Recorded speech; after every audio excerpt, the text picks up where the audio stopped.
pessoas e tal. Túlio Fiore é o impetrante, doutor Túlio, desembargadora Mônica, desembargador Paulo Rangel e desembargador Rogoredo. Boa tarde, Excelência. Boa tarde, doutor Túlio. Doutora Mônica, já está a postos? Sim. Tá bom. Então, vou dar a palavra ao doutor Túlio para suas razões. Cumprimento o excelentíssimo presidente dessa egrégia Câmara Criminal e, na pessoa da excelentíssima relatora, doutora desembargadora Mônica, estendo os cumprimentos aos demais desembargadores, fazendo aqui o registro de cumprimentos ao doutor procurador, bem como aos serventuários do tribunal e colegas. Buscando ser objetivo em nossa sustentação, previamente nós encaminhamos aos gabinetes de Vossas Excelências memoriais com os principais pontos desse writ.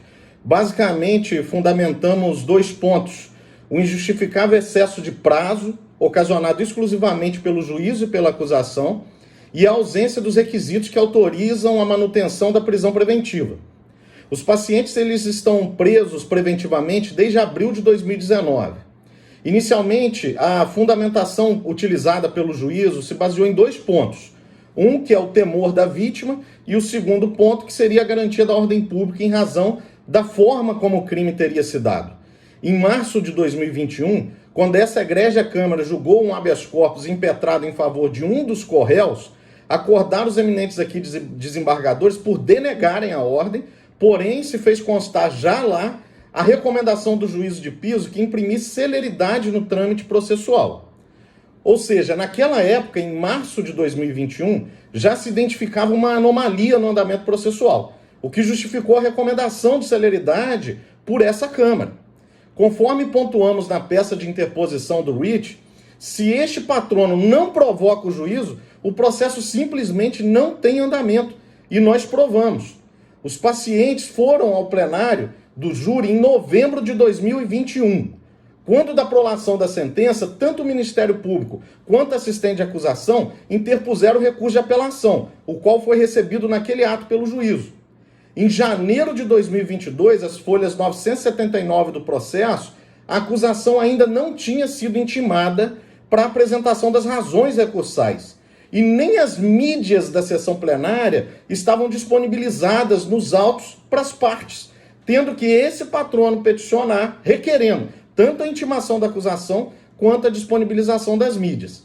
Em 25 de janeiro, o Ministério Público foi intimado e apresentou as razões em fevereiro de 2022. Somente em abril de 2022, 6 meses depois da realização do plenário do júri, é que o juízo de piso determinou a intimação da assistente de acusação e disponibilizou a mídia do plenário para a defesa. Mas isso somente ocorreu porque, mais uma vez, esse patrono peticionou requerendo que esses atos fossem praticados. De abril até a data de hoje, os autos permanecem aguardando a apresentação das razões de apelação por parte da assistente de acusação. E o juízo permanece inerte quanto a isso. E mais, em junho desse ano, uma ex-companheira do paciente faleceu em um acidente automobilístico. E eles têm um filho em comum menor, tem 6 anos de idade. Ficou sem nenhum responsável legal, razão pela qual eu peticionei no processo, requerendo a concessão da prisão domiciliar. Protocolei em junho esse pedido. No dia 8, esse processo, já com a manifestação do Ministério Público, dia 8 de agosto, já com a manifestação do Ministério Público, foi encaminhado para o gabinete para que pudesse dar uma decisão. E desde o dia 8, o processo está no gabinete aguardando a decisão. Excelência, somente para refletirmos aqui, esse habeas corpus, do qual estamos participando do julgamento hoje, ele foi protocolado há cerca de 60 dias atrás. E nesse período, nós tivemos 2 julgamentos. Um que acertadamente a douta relatora entendeu por anular, porque a defesa não havia sido intimada, e outro é o julgamento que participamos hoje. Já o processo originário, com todo respeito, com toda a vênia, não tramita nem se arrasta. Ele está num estado de estagnação. Daqui a apenas 3 meses completará 1 ano da realização do plenário. E nem mesmo contra razoar o recurso de acusação essa defesa consegue, diante da morosidade assustadora imprimida pelo juízo e acusação. Somado ao latente excesso de prazo, temos ainda que os fundamentos lançados na sentença para manutenção da prisão preventiva não mais persistem, E vamos passar aqui a demonstrar. Em sentença, em novembro de 2021, o douto magistrado registra como fundamento da prisão preventiva que a vítima reiterou em plenário temer por sua vida, caso os réus fossem soltos, fecha aspas. Importante registrarmos aqui que a vítima reside em um local totalmente desconhecido dos pacientes. E mais, que os pacientes atualmente têm família estabelecida na cidade, distante aproximadamente 200 quilômetros do local onde os fatos se deram. Somado a isso, assustadoramente, aqui se diz vítima, aquele que diz temer a sua vida tem postado fotos portando armas de fogo em grupo onde os familiares dos pacientes também fazem parte, demonstrando ali, na verdade, um destemor e um perfil criminoso e ameaçador. Os fatos julgados no processo se deram em 2019 e desde então não houve um novo relato que justificasse a manutenção da prisão dos pacientes. O próprio decurso do tempo, a fixação de residência, bem como o paradeiro desconhecido, deixam claro que a liberdade dos pacientes não importará em nenhum risco processual e ou mesmo para a vítima.